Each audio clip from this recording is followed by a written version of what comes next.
قسط نمبر 3 کچھ اس طرح سے شروع ہوتی ہے۔ عدالت کی کارروائی شروع ہوتی ہے۔ میں شہادت دیتا ہوں قتل کے ملزم ممبر ساز حسن کو ندی کے کنارے مقتول الہان اور مقتول خلیل کو قتل کرتے ہوئے دیکھنے کی میں شہادت دیتا ہوں، اور اپنے ساتھ موجود ایک اور شاہد کی طرف بھی شہادت دیتا ہوں، لہذا اس حقیقت کو جھٹلانے والا کوئی ثبوت نہیں۔ دوستو، یہ الفاظ یونس ایمرے کے ہیں، لیکن جواب میں حسن کہتا ہے میں نے کسی کو نہیں مارا ہے۔ یونس کہتا ہے تم عدالت میں ہو، اعتراض اور دلیل ہے تو بات کرو۔ وہ قاتل حسن اللہ کی قسمیں کھانے لگ جاتا ہے، کہتا ہے میں نے مقتولین کی مدد کرنی چاہی۔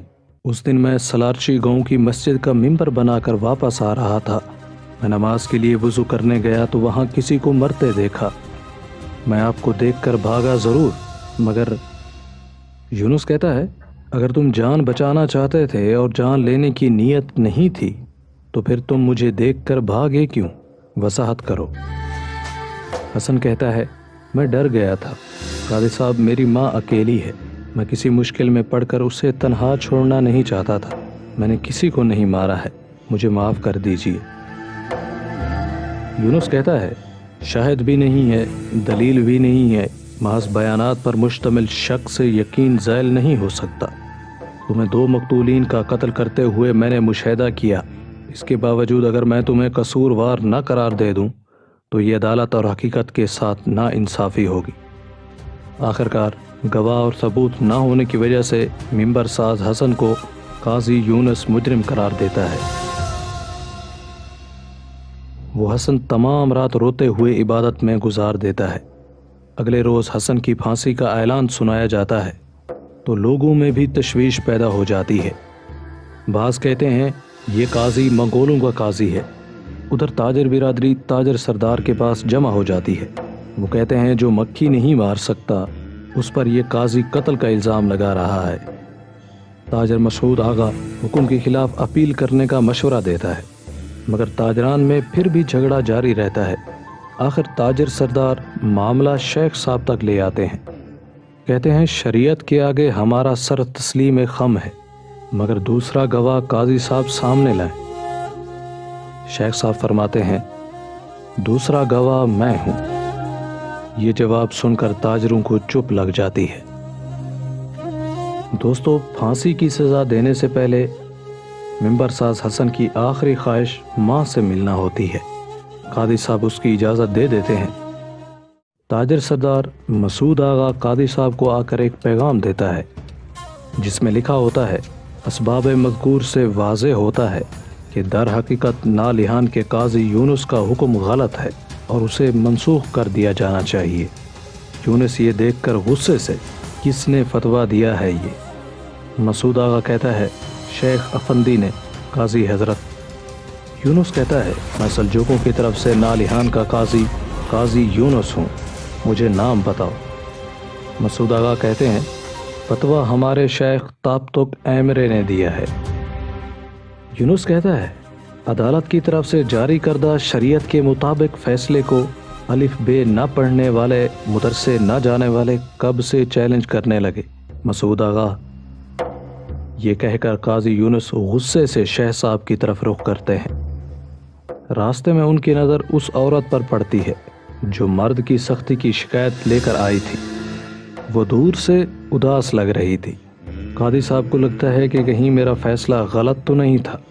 قاضی صاحب پہنچتے ہیں تو شیخ صاحب پہلے ہی ان کے انتظار میں ہوتے ہیں۔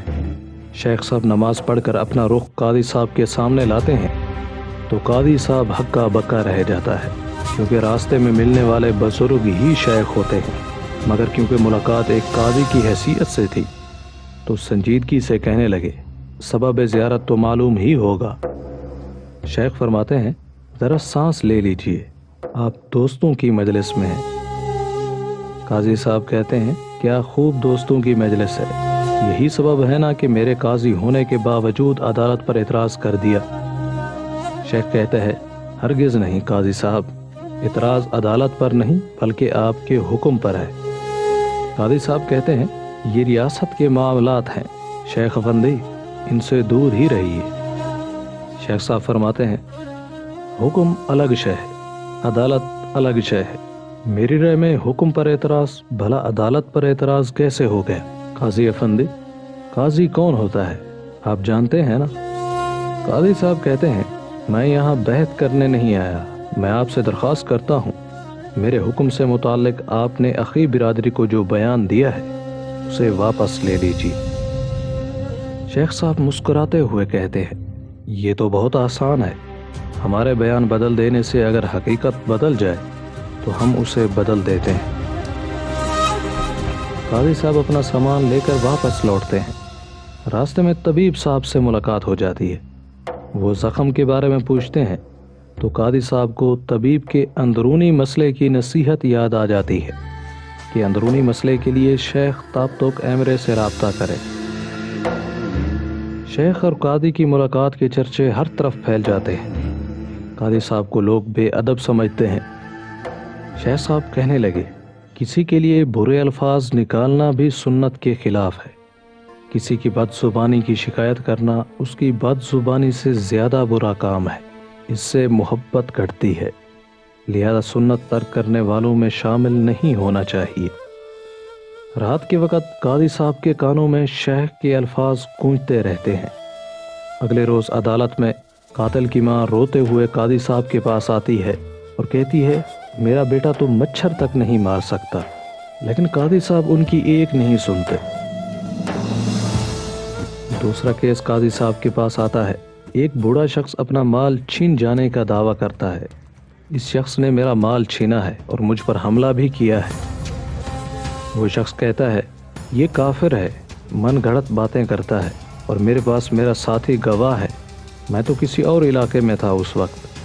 قاضی صاحب اس کے ساتھی سے گواہی لیتے ہیں، اس کا ساتھی بھی گواہی دے دیتا ہے، لیکن بوڑھے کے پاس کوئی گواہ اور دلیل نہیں ہوتی۔ اسی وجہ سے نوجوان کے حق میں فیصلہ سنا دیتے ہیں۔ اسی دوران تاجر سردار مسعود آغا ایک پرچہ لے کر حاضر ہوتا ہے جس میں لکھا ہوتا ہے ممبر ساز حسن کی سزائے موت کے خلاف کونیا کی عدالت میں اپیل کرنا چاہتے ہیں، اور یہ کام شیخ صاحب کی اجازت سے کیا جا رہا ہوتا ہے۔ قاضی صاحب غصے کی حالت میں شیخ صاحب کے پاس پہنچ جاتے ہیں۔ شیخ صاحب گارے مٹی کا کام کر رہے ہوتے ہیں۔ شیخ انہیں دیکھ کر کہتے ہیں کیا دوبارہ چھاپا لگانے آئے ہو کیا؟ لیکن قاضی صاحب کہتے ہیں میں چاہتا ہوں آپ اپنا بیان بدل دیں شیخ افندی، اخی برادری کو میرے فیصلے کے خلاف اعلیٰ عدالت میں جانے سے روک دیا جائے۔ شیخ صاحب کہتے ہیں اپیل کے ذریعے محض حکم بدلتا ہے قاضی افندی، عدالت نہیں۔ عدالت ایک قطب ستارے کی طرح ہے، ہر شے اس کے اطراف چکر لگاتی ہے اور وہ اپنی جگہ ثابت رہتی ہے۔ قاضی صاحب کہتے ہیں میں فیصلہ کیوں بدلوں، خطا کیا ہے اس میں نے اپنی آنکھوں سے قاتل کو دیکھا تھا۔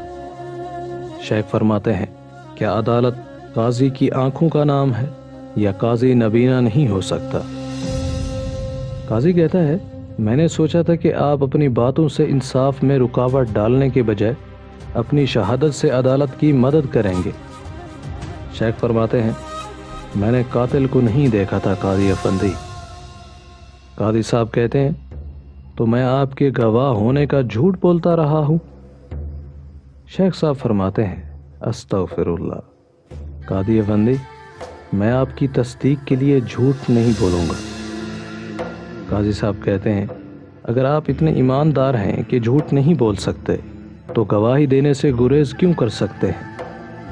شیخ فرماتے ہیں میں کون ہوں، میری اوقات کیا ہے، میں کسی ستارے پر کمند ڈالوں قاضی افندی؟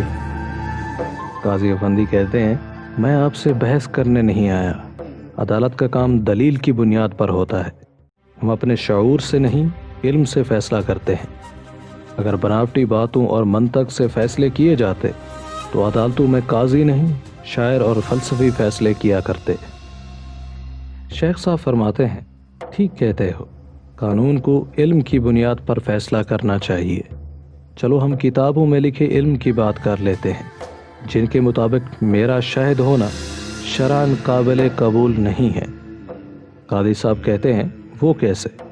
شیخ صاحب فرماتے ہیں ایک نابینا کی شہادت شریعت قبول نہیں کرتی۔ قاضی صاحب کہتے ہیں خود عدالت لگا کر خود ہی حکم سنا رہے ہیں آپ؟ شیخ صاحب فرماتے ہیں ما آخر چاہیے کیا، یعنی کتاب سے دلیل۔ امام قدوری نے حضرت مختصراً اس بارے میں لکھا ہے۔ قاضی صاحب کہتے ہیں آپ کو تو پڑھنا لکھنا نہیں آتا تھا، ہاں مگر کتابوں کے نام یاد کرنے کے لیے لکھنا پڑھنا ضروری نہیں۔ شیخ صاحب فرماتے ہیں پہلی جلد کے 327ویں صفحے پر انہوں نے اس بات کو واضح کیا ہے حضرت۔ قاضی کہتے ہیں ٹھیک ہے، ایک قدوری نے فتویٰ دیا ہے کہ نابینے کی گواہی قبول نہیں، کیا آپ نابینا ہیں؟ شیخ صاحب لگتا ہے کاراتائی مدرسے میں آپ کی عمدہ تربیت کی گئی ہے قاضی افندی، ایسی صورت میں منطق کی بات کرنا ضروری ہو گیا ہے۔ یہ بھی ایک بڑی دلیل ہے قاضی افندی۔ فرض کیجئے کہ 2 تھیلے شکر سے بھرے ہوئے ہیں اور آپ یہ شکر مجھے دے دیں، تو کیا میں شکر دیکھ کر اس کے شکر ہونے پر ایمان نہیں لاؤں گا؟ اب میری آنکھوں کا کیا ہوا؟ اب کیا میں مکمل نابینا ہوں؟ مگر کیا میری آنکھوں میں اندھا پن ہے؟ بالکل ہے، مجھے کم نظر آتا ہے، کیا میں دیکھ سکتا ہوں؟ ہاں دیکھ سکتا ہوں۔ تو کیا میری آنکھیں پوری طرح کھلی ہوئی ہیں؟ نہیں، وہ کمزور صحیح، مگر دیکھ سکتا ہوں۔ مجھے نظر آتا بھی ہے اور نظر نہیں بھی آتا۔ اب اپنے شک کو 10 حصوں میں تقسیم کرو، اگر 9 حصے مجرم اور 1 حصہ معصوم قرار دیے تو وہ شخص معصوم ہے، مگر 9 حصے معصوم اور 1 حصہ مجرم کہے تو وہ شخص مجرم ہے۔ قاضی صاحب یہ علمی دلیل سن کر سکتے میں آ جاتے ہیں، وہ انہیں کچھ نہیں کہتے اور شیخ وہاں سے چلے جاتے ہیں۔ قاضی صاحب پھر گھر واپس لوٹتے ہیں، وہ اسی سوچ و بچار میں ہوتے ہیں کہ میرا فیصلہ غلط تو نہیں ہے، اور پھر وہ شیخ صاحب کے کہے جملے کی تحقیق میں لگ جاتے ہیں۔